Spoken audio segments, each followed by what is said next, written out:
Hello. This is Tales of Dread. We have some strange ocean stories for tonight's episode. So have fun, but don't forget to like, share, subscribe, and hit that bell icon. Also, watch out for what lurks beneath. In the last few weeks of training, I had learned almost everything there was to know about the Tuscany.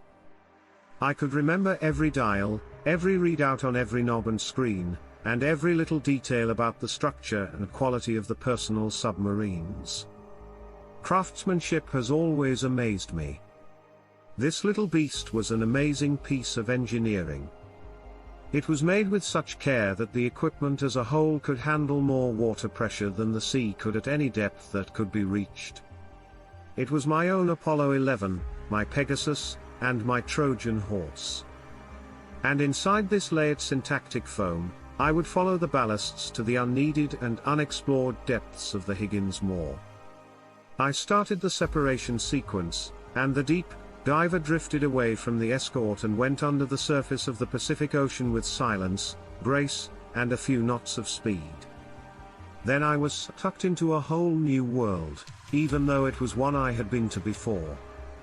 Schools of fish swam by me, and when their cloud passed through a sunbeam, it sparkled silver. Below them, swam rays that rolled their wings to the beat of the current. Out on the rocks, crustaceans crawled, and plants sat on all the whitewashed stones to make them look nicer.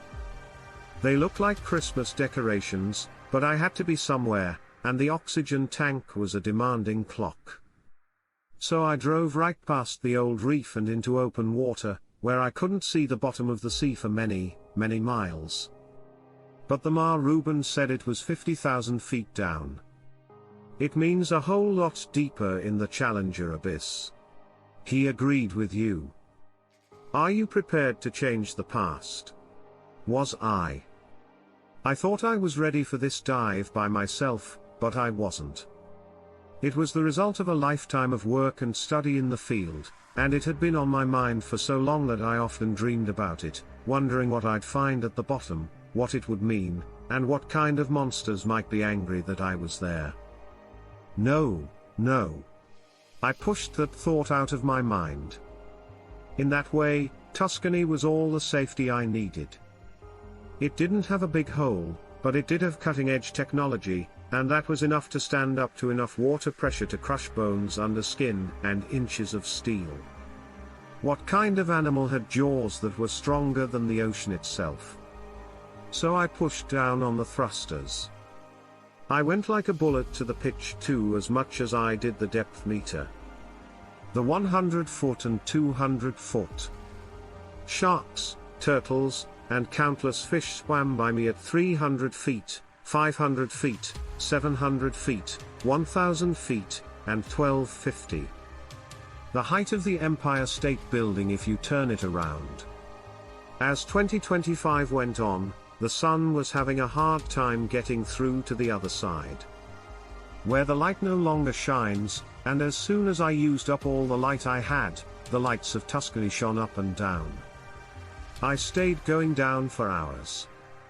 The pressure meter went up in short bursts of spasm, but it kept going up and up and up until it was past the point where the weight of the sea would have crushed the steel of another ship. 1 mile down, between 1.3 and 1.6, even sperm whales went as low as they could. I could now claim with confidence that no mammal on Earth was as deep down at that very moment as myself, and I still dove 2 miles 2.1 2.2. The water was as black as space now, except for where the lights of the Tuscany pierced through it, and the thickness of the fluid made it look like ink or oil or some kind of alien sludge that smeared up against the reinforced windows, and slimed its way across the whole. Things were tight down here, despite the vastness of it all. Yet. Still I dove 13,000 feet. The pressure in the abyssal zone is 11,000 psi. I saw an angler float by. It was startled by how much light the Tuscany was putting out, which was much brighter than its own bioluminescent glow. It swam away, and I kept diving for another 15,000 feet, or 3.1 miles. Things were starting to get more interesting. People had been to these depths so rarely that they could almost be counted on one pair of hands. I was now in a small group of famous explorers. I wasn't the first to hit these marks, but I was determined and strong enough to hit the deepest one before this trip was over. So I looked at the depth chart. It said 16,281 feet 10.4 in, which is almost halfway to the world record. The Tuscany kept going down to a depth of 20,000 feet. There is 1,100 times more pressure here than at the surface. 22,000 feet, 29,000. The Challenger Deep is about as far from the surface as an airplane is at its highest point of flight. Before the Mariana Trench was found, the lowest place on the seabed that had been measured was about 36,000 feet below the surface. No light from the sun had ever come close, and from what I could tell, there was some life there, but not much. The pressure there is unimaginable, but I knew I was going much deeper. Even more, in fact. All we know is that we found the Grand Canyon right in the middle of the seabed in the Pacific Ocean, about 1,200 kilometers west of Hawaii and another 900 kilometers south, and about 50,000 feet straight down. Reuben had said that dwarfs lived there. 36,000 feet. I was now tied with 50,000 feet. Why the hell are we just now seeing it? 36. I did it. My heartbeat got faster and faster. I could now say that I held a world record. No person in history had ever been as far below the surface as I was at that very moment. With the help of new technology for scanning the seabed, we now have a map of the water that is more detailed than ever before. And when we got the results back, we looked and there it was, waiting for us to go down 37. So, what's underneath? 37.3 Dr. Hell. If we knew you wouldn't come, we wouldn't send you, right? 37.9, I suppose not. 38.5. There, the terrible spirits of the deep meet, and we weep for the young, the bright, and the beautiful. At the time I left, the best information I had about Higgins, Massachusetts was that it was a pit about a kilometer wide. It starts about 46,000 feet below the surface and is thought to end about 5,000 feet lower at Higgins Deep, a small valley that sits at the bottom. The Mall is the biggest and deepest of these kinds of landforms in the hydrosphere. Still, the only things we know for sure about it are how big it is and where it is. This is, of course, where I and the Tuscany come from. I turned on the floodlights under Tuscany when I was 43,000 feet down, and the light washed over an alien landscape that probably hadn't seen light in well over 1 billion years. There were mountains here that were as tall as the Alps. There were also wild arches and plateaus that went on for a long way until they ran into the sea. I even saw something that looked like a huge squid down here in the depths. It was swimming by my boat. It stopped for a moment, and I thought it might be mad at me, but after looking closely at the Tuscany and brushing a tentacle down the port side, it went on its way to find other things. I went down even more, 44,000 feet 45. And then, all of a sudden, there it was, the Mar. My mouth dropped open when I saw how big it was. It was amazing. It was a huge, dark hole in the Earth's crust that went down to depths that were hard to imagine. I went down a little more, from 45 to 46,000 feet, and the Tuscany stretched out. Even though the sun had been blocked out for a long time, it was even darker inside this thing. 46, 47, 47 too. I began to feel like I was being pulled down by a low current. It wasn't very powerful, but it came out of nowhere, which made it scary. Still, I couldn't bring myself to get back up. Not yet. If things get bad, I'll turn around. So I went down further and further into the cave until I was 48,000 feet, 48,5, 49, 49,1, down. Then I realized it. A glow. I squinted and turned down the lights to see if my intuition was right. It was, in fact, a dim reddish purple, then green, then purple again, and then blue, floating on a mist of current about 1,000 feet down. I went back down to chase it. 49.5, 49.7, 49.9.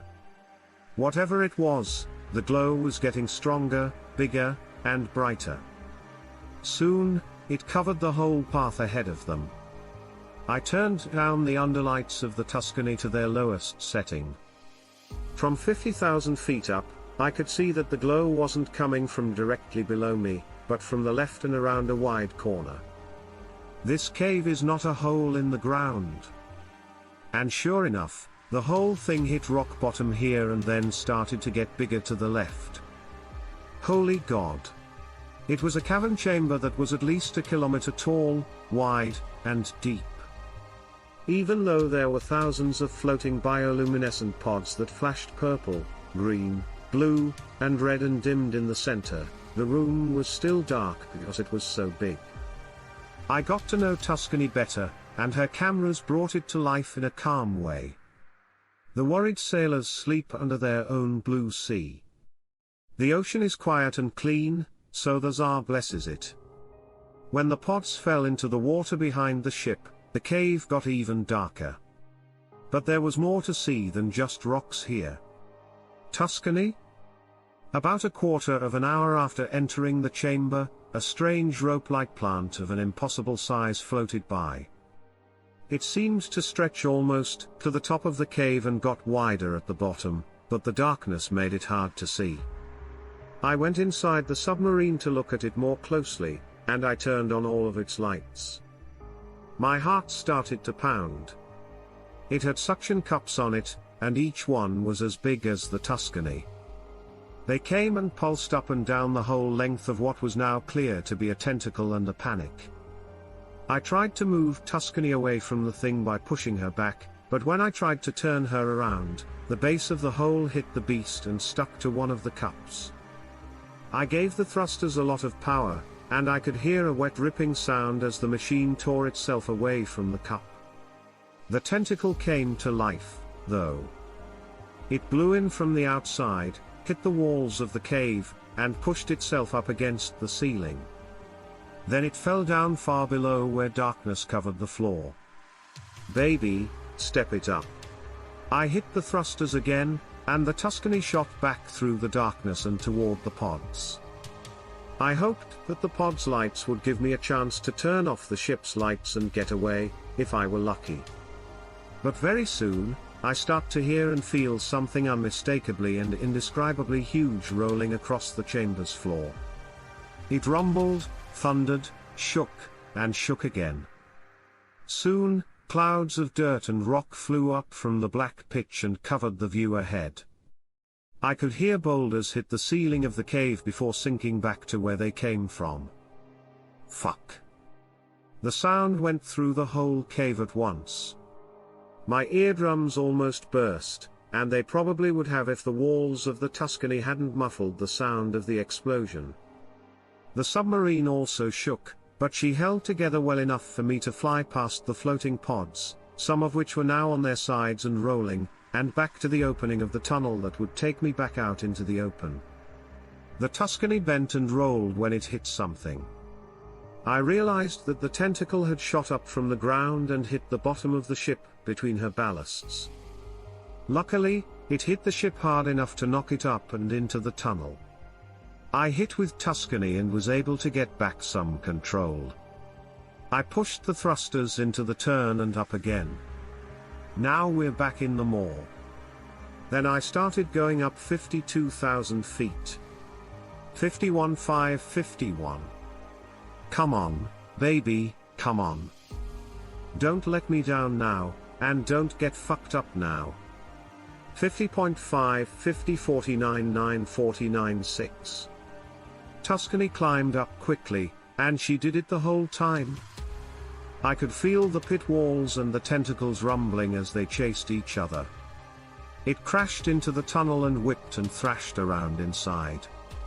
However, Tuscany was too fast. A runner 47.5, 47, 46, 8, 46 for 46,000 feet. And getting up high? I don't think so. Tuscany had just burst out of the mall and was about to shoot back up to the surface. The tentacle then flew out next to her and almost hit her front window. I bent the controls all the way to the edge of their seats. The Tuscany slid to the left and up a bit, and it was only inches from the ground. I turned on the lights again to find my way through the maze of rocks as I struggled to climb back up, but the light from the ship helped me see it. These weren't rocks, after all. There were other ships, big ones, Imperial warships from long ago that were broken and crooked at the bottom of the sea. They had been pulled down here by whatever it was that now had its back to me, and was smashing along behind me with its tentacle. The ship's main masts, battlements, flat decks, rusted iron, and wooden boat hulls were broken up and thrown into the sea. They would never see the sun again. I drove Tuscany through the new article graveyard at a speed that was too fast for me to be safe under ship towers. We went and through cannon mounts, went around dead engine blades, and went around pendant rudders. My fight and my hunter's destructive path woke up the life around me. Fish came out of holes, cabins, captain's quarters, and deep deck stair flights and soon joined me in trying to get away. But it looked like there was no way out of this place. The earthquake shook and rumbled the ground for miles and miles. It was very loud, and as time went on, it got faster and stronger. Tuscany finally flew up to just miss a broken crow's nest on top of the mast by less than a foot.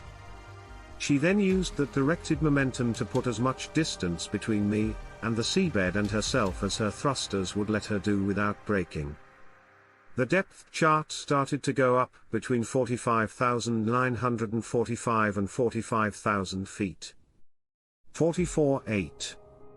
Come on, mother, come on. The sound seemed to move the water, and then, out of nowhere, Tuscany wasn't the only thing sending light into the abyss anymore. An orange light flashed across the sea and, for a moment, almost all of its vastness was lit up. Then it flashed, turned off, and turned back on again. It stayed on. I turned off the lights in Tuscany to save as much energy as possible for the climb. 44 to 44, 43, 7. In the light, I could see other animals moving away, some of which were huge and had never been seen by humans. I was sad that I wouldn't have time to study them. There were things that looked like city bus-sized manta rays wrapped in cloudy wisps of clear jelly. There was also a squid the size of a building flying up in a huge panic. I really liked Charge. 43 1 42 8, 42 3 42. I looked behind me and saw that the moor had moved through the back window. It had a pulse. God be praised. I was in the throat of the Leviathan. It had it in its mouth. I saw its tentacle tongue shoot out of its mouth and grab enough fish to feed a small town. Tuscany kept going up as the Leviathan whipped even bigger tentacles behind it and picked up speed like a hurricane. The Leviathan opened its mouth again and spit out its tentacle tongue, which stirred up enough water to fill several Olympic swimming pools into a gale-force maelstrom. The huge squid was caught in the middle of its rage. I saw it, and then it was gone forever when the moss snapped shut with a loud, resounding snap. Meanwhile, Tuscany kept shooting up and escaped the whirlpool by a foot. It is now at 38,000 feet and climbing. But the Leviathan kept coming after me, riding on the flood of its own current. Its tentacles, which were each dozens of feet wide and a mile long, pushed against the water and tried to speed up their host. 37.5. 37. 36. For Tuscany had shown that she was worth her weight in speed, and now the pressure gauge was dropping in jumps. It stayed in the red and wood for a while, but it kept going down, even though the depth chart went up from 29,000 feet to 28,327 feet. But the Leviathan didn't stop trying to catch it. I could tell that it was trying twice as hard. The move water shook the Tuscany, and in this fake current, she buckled and rolled. Then I heard the Mar open up behind me, and the ocean load made the water whip and swirl into a frenzy. I hit the thrusters until they broke. Please. The surrounding syntactic foam was stretched as far as it could go. The reinforced glass started to get tiny chips, but the chips broke into cracks, which then spread across the width of the windows. I looked at the dials. 20,000 feet, 19.8, 19.4, 19.3. The climb was getting slower. Come on, baby, come on, please God, come on. Please. In. The eyes of the Leviathan had an orange glow. I could see how quickly the water was moving past Tuscany and into the vortex. The submarine started to rock back and forth, tilt to starboard, shudder, and shake. 17.4, 16 17,009 16.3 16.1, 16,000. I was so worried that I couldn't stand to look at the gauge. 15.95 15.92. I could tell she was getting very slow. Please, please, please. 15.95 15.94 15.96. Shit. That was the end. Tuscany was caught, and the depth chart began to change right away. Then I felt the whole submarine lose control and start to roll backwards and around. I was thrown out of my seat and hit my nose on the pilot's roof. Fear blood exploded, and it got all over my shirt, the window, and the whole control set. I grabbed my face and put pressure on it to stop the bleeding, but Tuscany turned ballast over again. Ballast to starboard threw me into the hatch ladder in the whirlpool. I felt my shoulder pop out of place and my kneecaps hit the ground. Even though my head was spinning, Tuscany kept falling backwards. The cracks in the windows got bigger and bigger as time went on. 16.3, 16.4. I could smell them all from anywhere on the ship, but then I had an idea, and it didn't come a moment too soon. It wasn't very good, but it was definitely better than nothing. I stumbled and hobbled my way to the controls and held on as the ship shook. Just wait, wait, wait. Hold on. The roaring sound was so close. The sphere's control surfaces all shook. In its case, my eardrums also shook, but I fired up the thrusters again full blast, and the Tuscany shook, flipped, and shivered. Luckily, it fell straight out of the storm with just a few inches to spare. I could feel the edge of the Leviathan's mouth brush against the starboard side. The impact sent me again into the roof as the ship kept rolling end over end. I hit my ribs on a bump in the road and fell backwards, hitting my head on the seat before hitting the floor. I was able to write with my good arm and figure out where I was. I was free, but only just. The Tuscany banked and rolled again and moved more slowly now that the whirlpool's flood current was gone, but I still didn't have control of its pole. I tried to avoid them, but it didn't help. The ship went around the back of the Leviathan's huge mouth and up over its head. The beast flew by underneath me like a freight train. And for the first time since I caught the monsters, I really started to understand how big it was. Its back was a long, sharp-finned spine that looked like a snake. It was about the size of a small mountain range, and the only way to get away from its jagged back fins that chugged up towards me and cut open the sea was to move quickly. They only missed me by a few feet, and the force of the current they stirred up sent the submarine spinning backwards and away from danger. I quickly turned down the lights to their lowest setting and took a deep breath as the Leviathan's full shape moved past me. It was more than a mile long and dragged behind it a forest of tentacles, each the size of a 6-lane highway and tipped with razor-sharp hooks and a flurry of winged fins. It took the beast 3 minutes to swim all the way past me. Then it turned around and swam in the other direction, looking for more things to eat.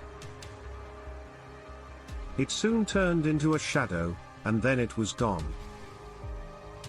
I came to the surface hours later, after letting the hurt knee take its time on the trip. She was the only one who helped me get away. So much for my quick mind. A great feat of building. In fact, once I got to the surface, I sent out a distress signal and then passed out from exhaustion. A few hundred miles southwest of Hawaii, the Coast Guard found me a few hours later. They pulled me from the wreckage of my submarine, and took me to a hospital on the mainland. When I woke up a day later, I was there.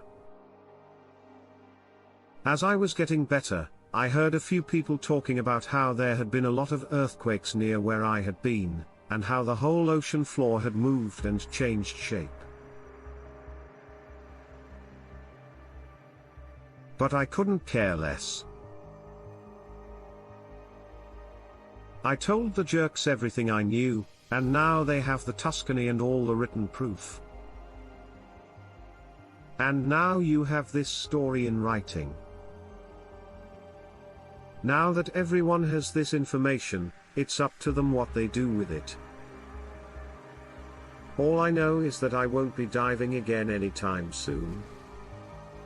I've come to realize that people have more than enough room to grow, live, and thrive above and near the surface, on land, in the sky, and soon, hopefully, out among the stars.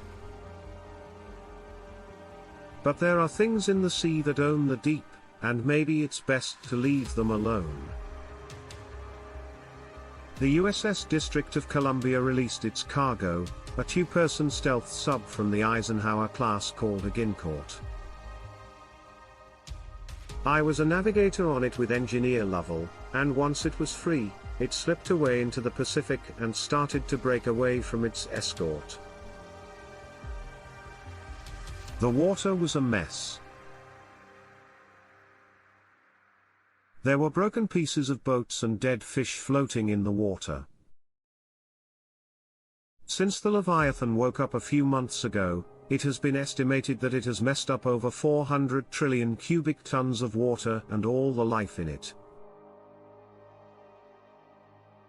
It was also becoming a possible threat to shipping lanes and naval operations.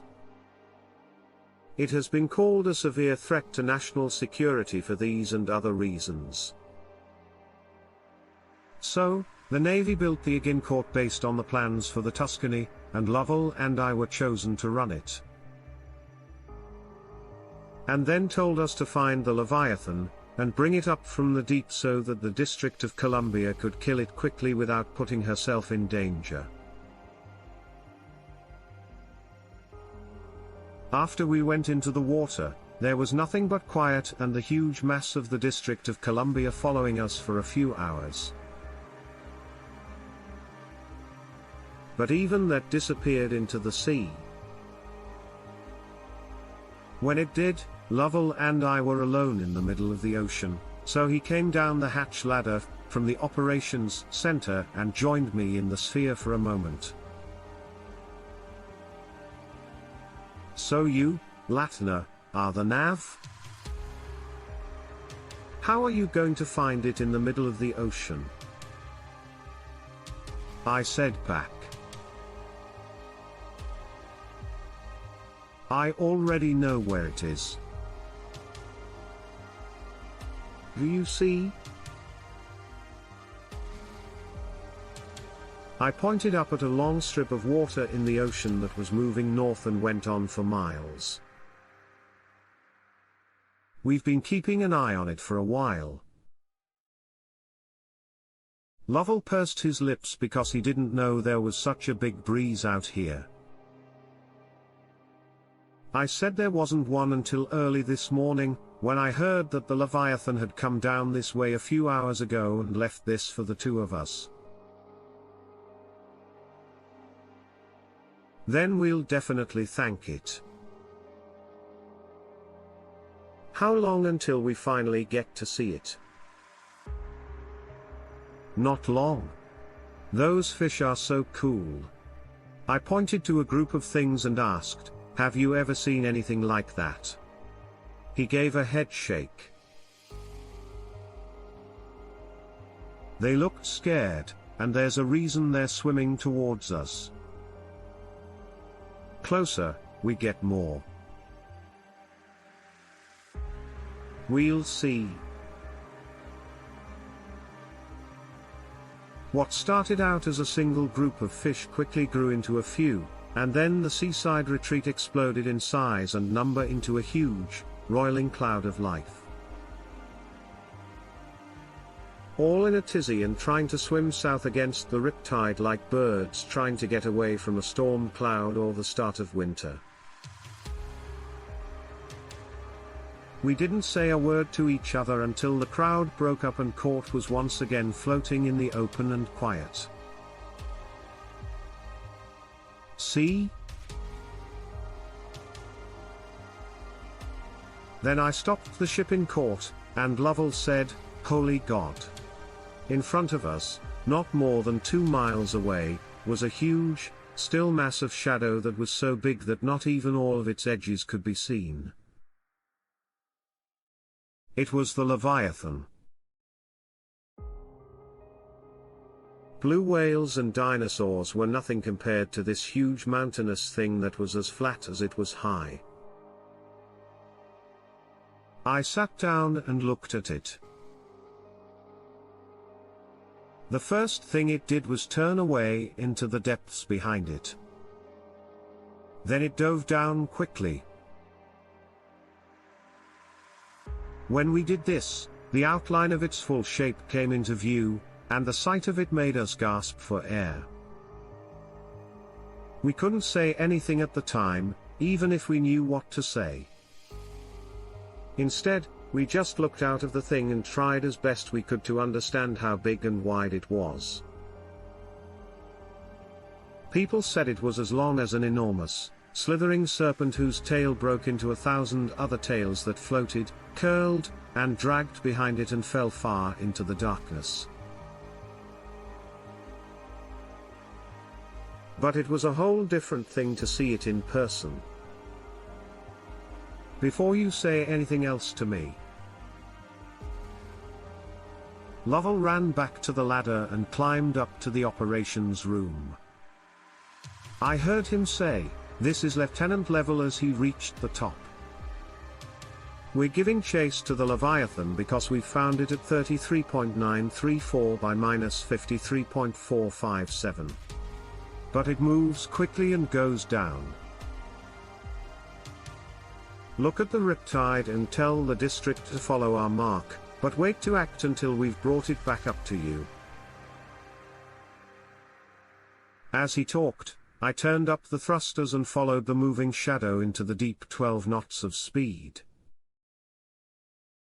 12.2 again, the court crawled, then sailed, and then ran as fast as it could to catch a monster. In just a few minutes, Lovell came down the hatch ladder. District is en route making speed. She's moving, but she won't come out until we get this jerk where she wants it. Do you have any ideas? A short time had passed. I said, "You've seen bits and pieces of the footage from the testimony." "Yeah." "Well, the pilot caught the attention of the Leviathan, and it followed him right up to the surface. But he got through it, right?" "Yeah, he just barely made it." "I've heard that gave up deep diving for good." "What's your point?" "Again, courts move more quickly than Tuscany. If we can make it come after us, we can't outrun it. Then, get the district on its sides and fire a couple of torpedoes toward us. And, bang! We have a 300,000-ton piece of art for a museum." There was another pause, and then Level asked the worst question of all to break the silence.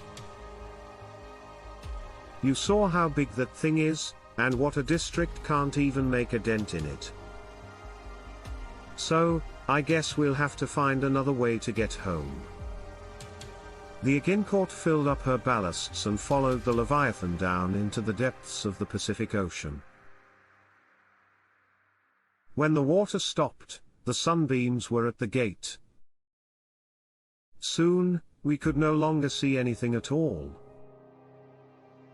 From that point on, it was only the boat's sonar and the occasional push from the monster's own flood current that kept us going in the right direction. After a long pause, Lovell spoke up. "So, what's the current plan?" "I'm just trying to get the thing's attention. The closer we are to the district when it notices us, the better. But as it stands, we're getting in too deep. Way too deep. We were right next to the depth chart. We had just gone over 15,000 feet, and we needed to change things. Now, go ahead and buckle up." He did. And the seat behind me for the passenger. Then I turned on the front lights and put full power into the thrusters. "What are you even doing?" "Like I said, I'm getting this is a tent." But then I stopped and eased back on the thrusters. The lights of the Agincourt shone all the way down into the abyss, but it was empty. What the hell happened? I turned up the lights and came to a complete stop on the boat. "I'm not sure." We looked at the water for any shadows or signs of movement, but all we saw was darkness and silence. I went from being arrested to moving at a slow speed in court. And her searchlights moved back and forth and landed on the rocks. Nothing. Damn. If I don't turn off the lights now. What? What's that? Not a chance in hell. Something big just went away. So what happened? I broke the ballasts and reset them. Quartz was heading for the surface, so I gave the thrusters as much power as I could. Nothing happened with it. It always knew we were there. It just pulled us down here to shake our tails in the dark. What? I think that size is scared of being hunted. No one is after it. We're back. Court jumped into the water as quickly as she could to keep up with the other runners. But we were running out of time. Coming up. We saw the shadow of a giant moving quickly toward us to block our way out. It was the difference between deep twilight and black at midnight. We've got to move. I told you to try to get the district up. Lovell took off his seatbelt and flew to the ladder, which he climbed 2 steps at a time. Not long after that, I heard static on the radio as he hollered. Hello. Hello, Washington, D.C. This is Court again. Can you read me again? I could hear static, and the pilots were afraid that the Leviathan's size was enough to block the signal. Try again and again to raise the escort. I'll get out from under this thing to make room.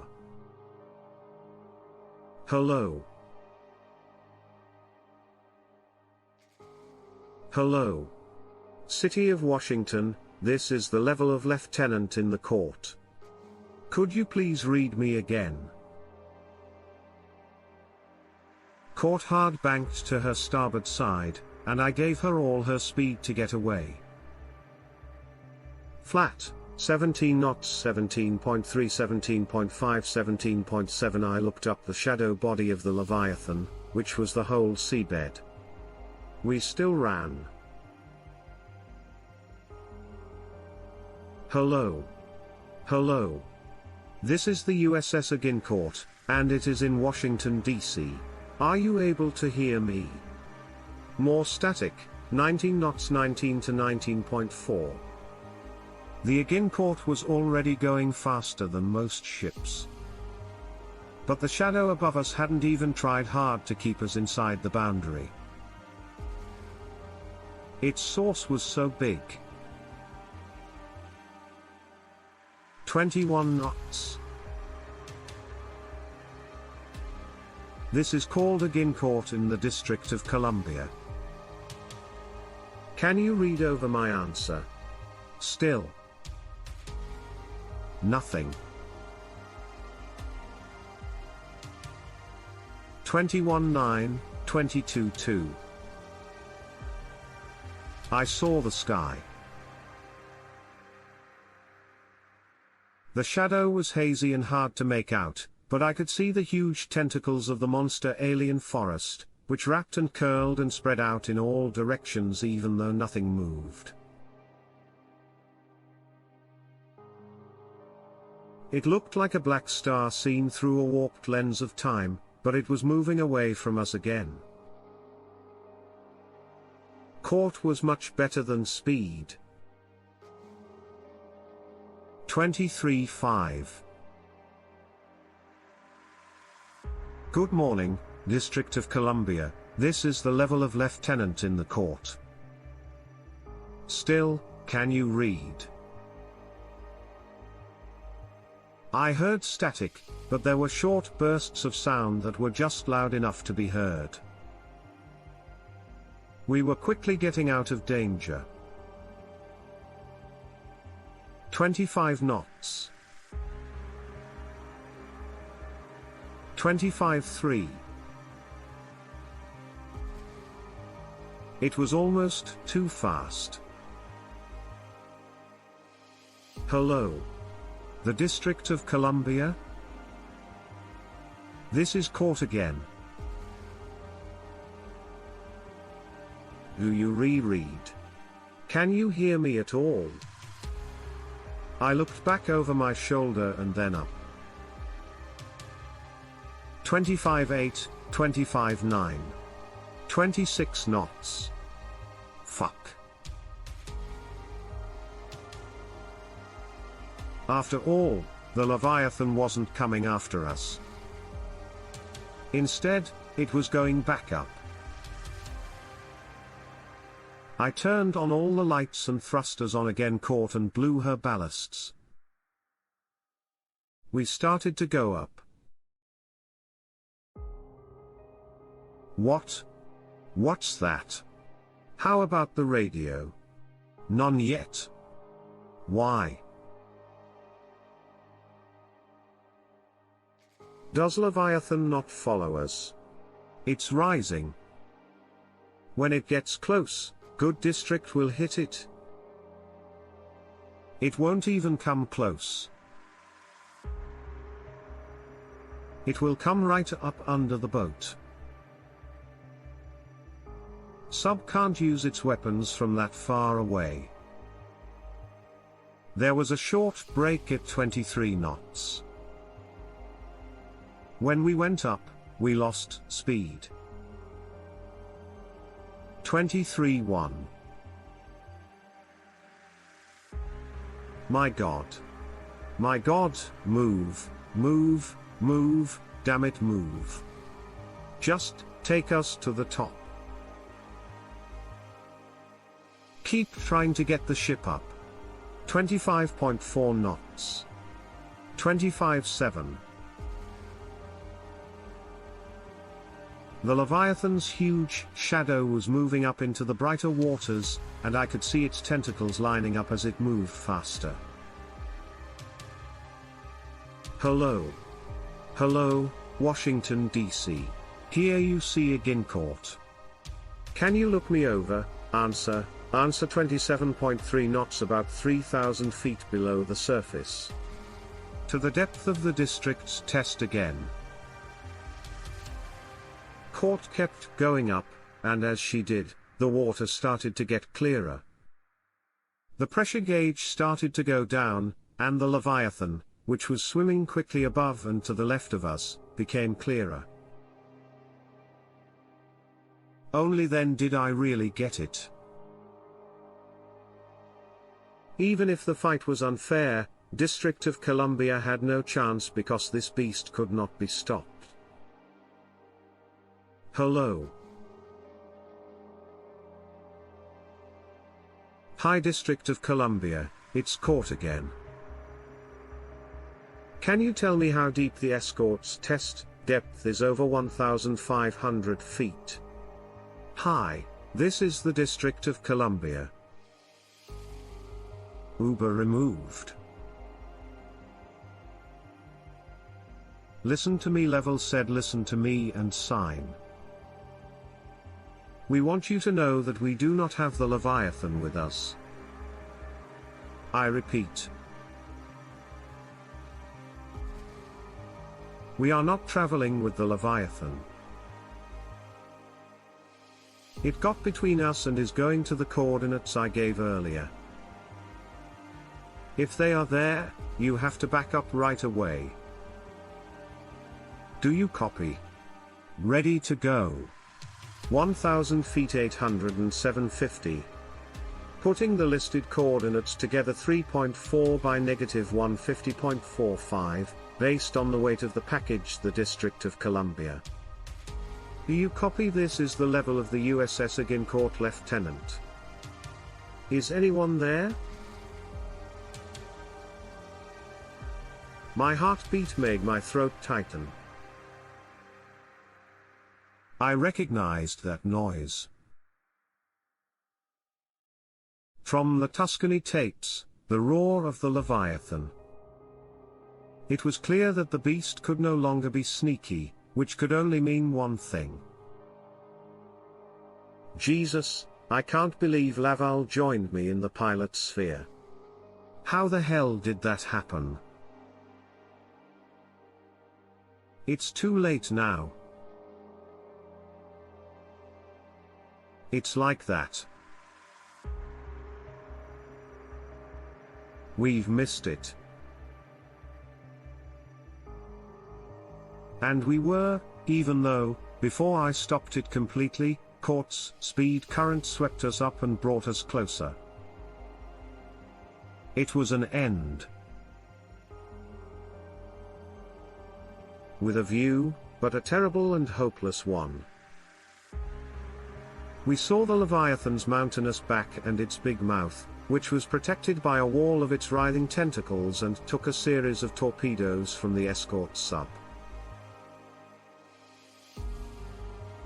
It fired a lot of Mark 48 torpedoes from the pods. These torpedoes were on rockets and exploded in waves. And for a brief moment, I thought it might be enough, if the Leviathan was hit in the right place, to stop it or hurt it or something. But the beast didn't fight back. It just kept crawling forward. Soon, the submarine only had its guns, which were not good enough for this kind of fight. It started to do everything it could to get away. But in Ohio, class is a 2-football field long, nearly 19,000-ton monster made of metal and rivets. It moves quickly, but not quickly enough. The city of Washington, D.C., was doomed. I said, try to raise the Dixon level, and when I did, my voice shook. No more district. As I said it, the last torpedo that the Columbia had. Cash went on sale.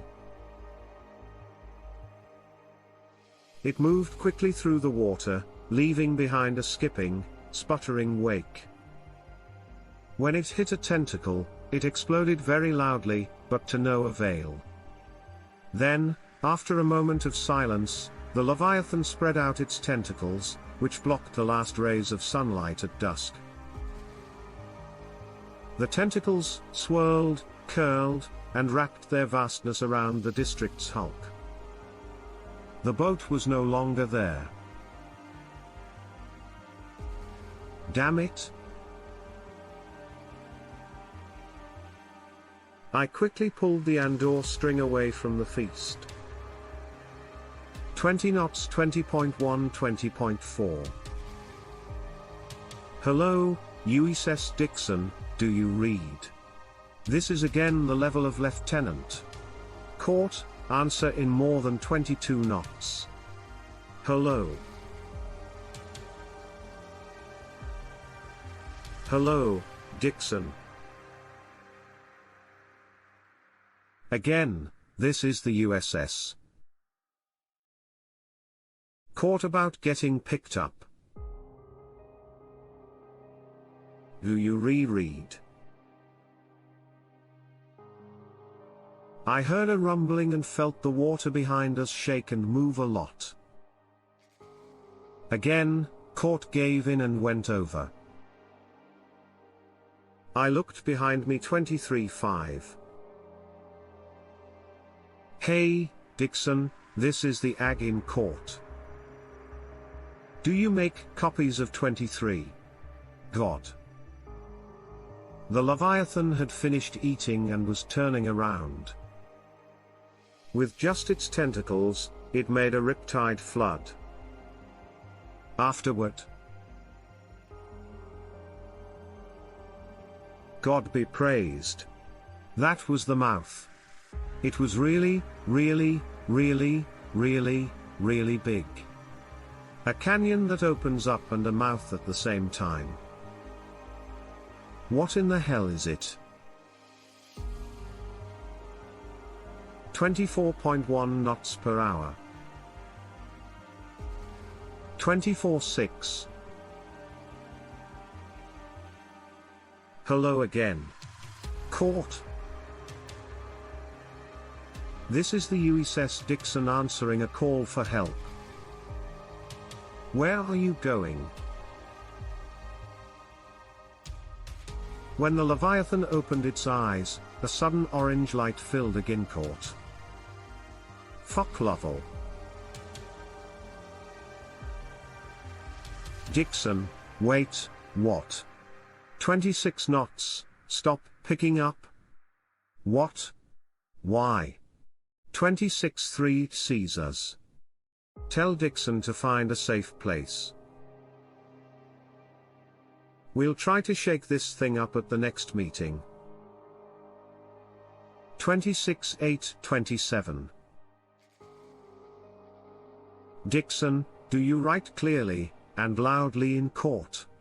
27-5. As it ran, the tentacles of the Leviathan flew out behind it. Please, please, help us, Jesus. 27-7. Listen to me. We are heading northwest as fast as we can. The USS District of Columbia has been sunk. We 27-9 27-8. I'm sorry, say again. Over. The Columbia has moved on. Affirmative. The USS District of Columbia was sunk by the Leviathan. Here we are. I gunned again. Courts used thrusters for as much as they could. They moaned and fought back. They did their job, though. If it was only 30 knots 30.2, even if it looked like the ocean was draining into the thing's mouth by the lake load, it would be fine. Baby, come on. Come on, Agincourt, come on. This is proof that Dixon really did destroy District of Columbia at more than 32 knots. Yes, sir, the Leviathan was able to handle everything that District threw at it. Then it went and ate the ship. 30-5 30-9. We found your signal. Agincourt. The group of destroyers is moving toward rescue and engage. At 33 knots level, my heart stopped. I know. Dixon, I know, is anyone there? Guilty, Captain. Do not engage, sir. Do not engage. I promise you, sir, that this thing can't be stopped without a nuclear bomb. Get that group of destroyers to a safe place, and we'll meet you there. Caught. You've let everyone know about it. We'll take care of it from here. Guilty out 34 knots and climbing Dixon, respond again. Caught flew well, but it rumbled, shook, and swam against the strong current because of the noise and its own effort.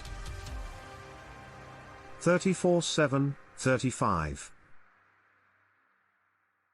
Dixon, Dixon, Dixon, Dixon. This is Agincourt calling to tell you to stop fighting right away.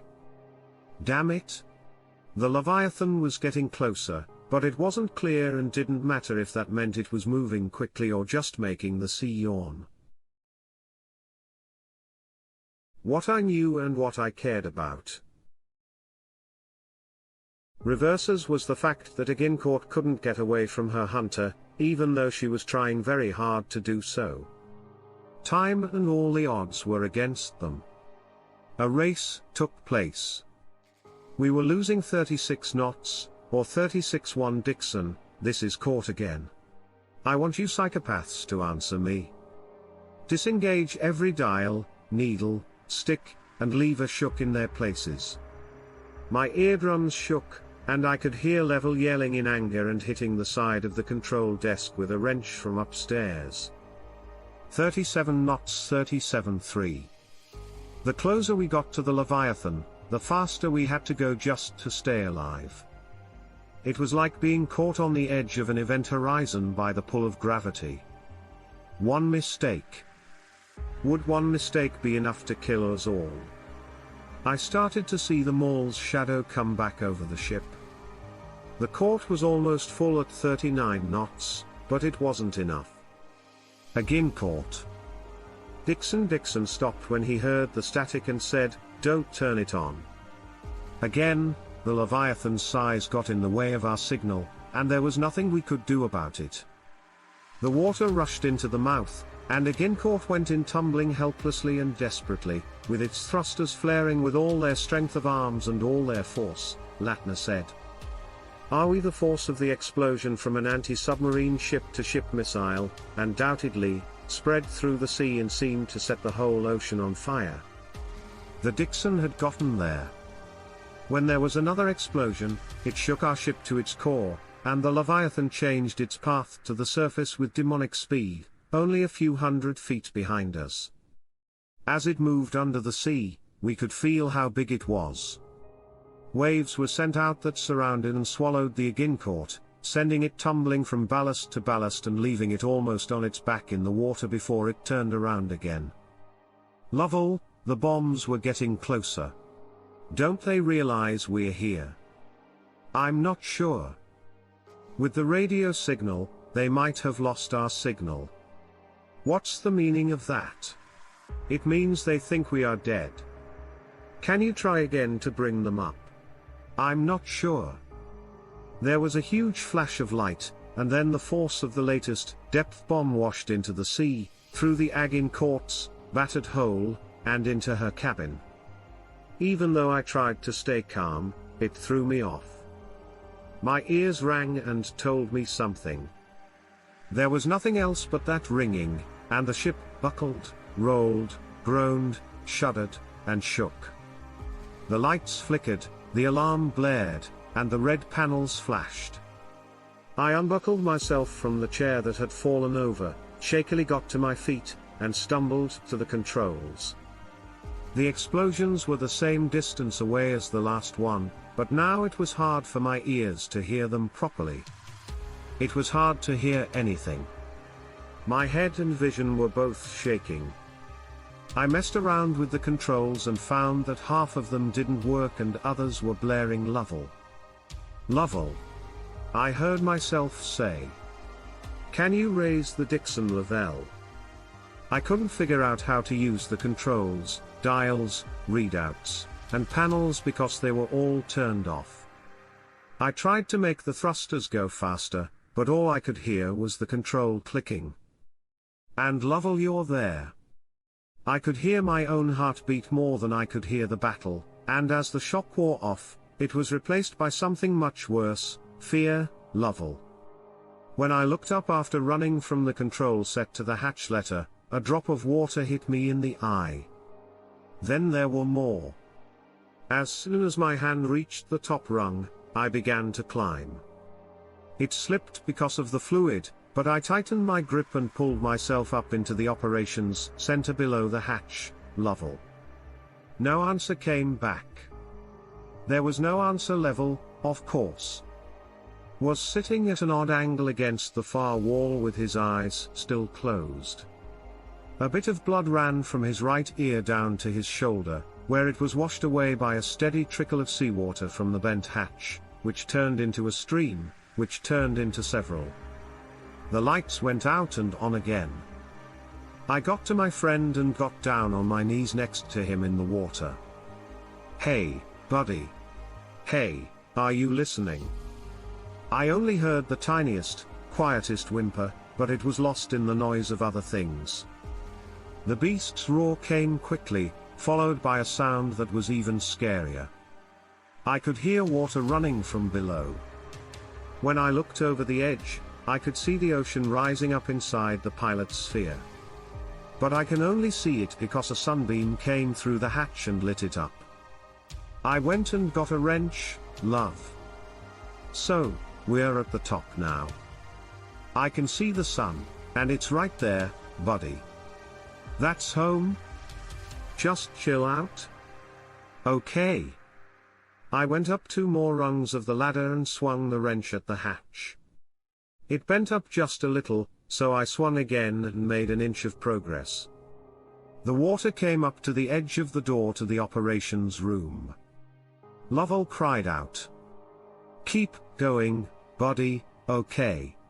I swung again. The lights were turned off for the last time. As she died, Court fell and groaned. "Please, Jesus, get on with it. God, please." The hatch started to bend a little more. The sun came out, and the water from below reached the middle of the levels. Flipped the service boots over. I felt a release. Got it. I had forced a hole in the hatch big enough to put a hand through, but then water dumped inside it. Twice the rate of the surge from below. I turned my head and slid down the ladder and stumbled back as it began to pull up water. Then I looked up to the hole and only once did I realize the mistake. We weren't at the surface, we were merely close to it, not more than 100 feet away, but many, many feet too far. Water flooded the operations room from both ends and washed me up against the wall next to the level. The ocean threw itself to our beating and it pounded us in waves and torrents and buckets.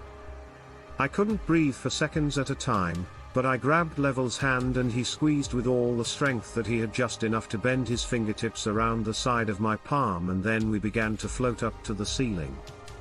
"I'm sorry, buddy, I'm really, really sorry." I tried. I heard no more explosions from the battle. Not far off. Just the triumphant roar of the Leviathan, and the rush of water and my own ragged, heaving, shaking breaths. I pressed my lips to the ceiling and sucked in all the air that was there to breathe, and I could feel Level slipped beneath the surface, and the water tightened up around my chest. Then it was over my face. Then a shadow fell over the hulking bones of the again Court's hole, and I felt a slamming impact and a rush, and then there inside. I opened my eyes, they hurt, and I didn't know where I was. I didn't know when it was. I knew nothing at all, in fact, but I heard footsteps and saw a shadow, and then I felt something grab my shoulders and hoist me up. A bucket's worth of sea water fell from my shirt, hair and face. "You're okay. You're okay. Lieutenant Latner, is it? Hey, come here, it's okay. We're gonna get you out of here. Okay. And sign, tell the NG we got a survivor." "Yes, sir." "I don't know. I don't know what it's okay." "Level. What's that level he is?" "I don't know. I don't remember, I can't." I started crying in pitiful, racking, heaving, messy sobs. "Hey, it's okay. Can somebody help me out here?" And then I started to slip again. "Hey, I'm losing him. I'm losing him." And that's when everything went black. I woke up in a hospital bed for more than a day. I was delirious. But once I came to, I was filled in as I in turn was able to recall my story for a report from what I was told. The following had happened. The Dixon had been destroyed, lost with all hands along with its escort, and of course the District of Columbia. All told, the Navy lost more than 700 good men in the operation. Among them was a lieutenant named Davis Scott Level, and the deadliest day in the history of the Navy at peacetime.